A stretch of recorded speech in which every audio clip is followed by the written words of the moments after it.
The rain had just stopped, leaving the world silent and soaked in grief. The clouds hung low over the old stone church, as though heaven itself mourned the men who lay inside the coffin. The smell of wet soil mixed with the faint scent of roses placed on his grave. And there she was, Isabella, a woman who had lost everything in a single heartbeat. Her white dress, once a symbol of hope, was now stained with mud and sorrow as she clutched her baby to her chest, her trembling lips whispering prayers that went unheard. Inside the church, the pews were filled with men in black suits, their eyes hollow, their words rehearsed. They didn't come to grieve, they came to witness. To whisper. To judge. The air was thick with secrets. The man they buried, Alexander Moore, heir to one of the city's most powerful families, was gone. And the woman who bore his last name was about to be erased from their world, as if she had never existed. The priest's voice echoed through the cold air, ashes to ashes, dust to dust. Isabella's arms tightened around her baby boy. She looked at the coffin one last time, her heart shattering into 1,000 silent pieces. Her tears dropped onto the baby's blanket, mixing with the dirt beneath her knees. Around her, people turned their faces away. Some pitied her. Most didn't. Because to them, she wasn't a widow. She was a mistake. When the ceremony ended, silence fell like a curtain. The men in black suits began to leave, one by one, their expensive shoes pressing against the wet ground.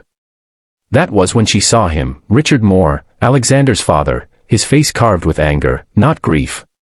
His eyes met hers, sharp as glass. And in that moment, Isabella knew, this wasn't the end of her suffering.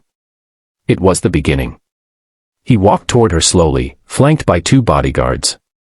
"You shouldn't have come here," he said coldly. His voice carried power, authority, the kind that crushed people. "This place is not for you anymore." Isabella looked up at him, her hair clinging to her tear-streaked face. "He was my husband," she whispered, her voice trembling. "I have every right to be here." "Your husband?" Richard scoffed, glancing at the baby in her arms. "You mean the men you trapped? The one whose reputation you destroyed?" His voice grew louder, and people began to watch. "You brought shame to my family, Isabella. You and that child." Her lips parted in disbelief. "How can you say that? He loved me. He—" "Enough," he barked, his hand cutting through the air like a blade. "You were never part of this family. You're nothing but a stain on my son's memory. Take your bastard and leave." Gasps rippled through the crowd. Isabella froze, her heart pounding in her chest. Her knees felt weak. The baby whimpered, sensing her fear. She wanted to scream, to fight, but grief had drained her strength. Before she could move, the guards stepped forward. One of them grabbed her arm. The other tried to pull the baby from her hands. "Don't touch him," she cried, clutching her son tighter. "Please, he's all I have left." But they didn't stop.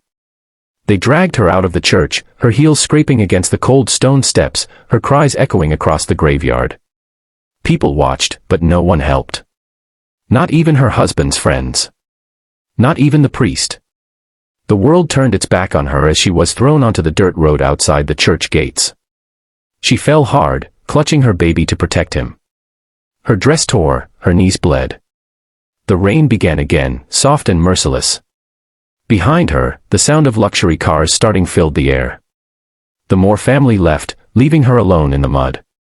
She looked up and saw the sky through her tears, wondering how love could turn into humiliation so quickly. For a long time, she didn't move. She just lay there, rocking her baby, whispering promises she didn't know she could keep. "It's okay, my love. Mommy's here. Mommy's not leaving you." Then, from a distance, the sound of footsteps echoed on the wet ground. Slow, deliberate, powerful. She turned her head and saw a man walking toward her, tall, broad-shouldered, dressed in a dark suit. He didn't belong to the others. His face was unreadable, his eyes sharp yet calm. He stopped a few feet away from her. For a moment, they just stared at each other, the fallen widow and the stranger who stood like a ghost from another world. The man spoke softly, "Get up. You'll catch your death out here." She blinked, confused. "Who are you?" He didn't answer immediately.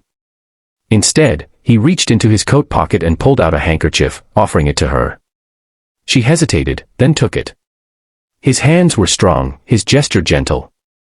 "My name is Ethan Cross," he said finally. "I knew your husband." Her eyes widened. You knew Alex?" "Yes," he said.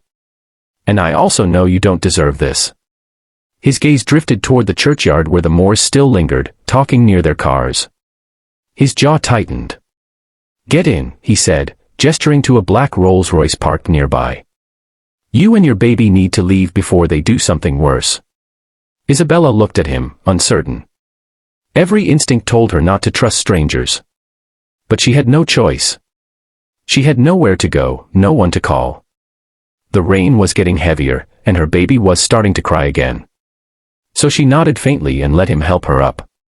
His coat brushed against her cold skin as he guided her to the car. Inside the car, warmth surrounded her. Ethan handed her a blanket. "Wrap the baby," he said quietly. She did, her hands trembling. For the first time that day, someone had shown her kindness.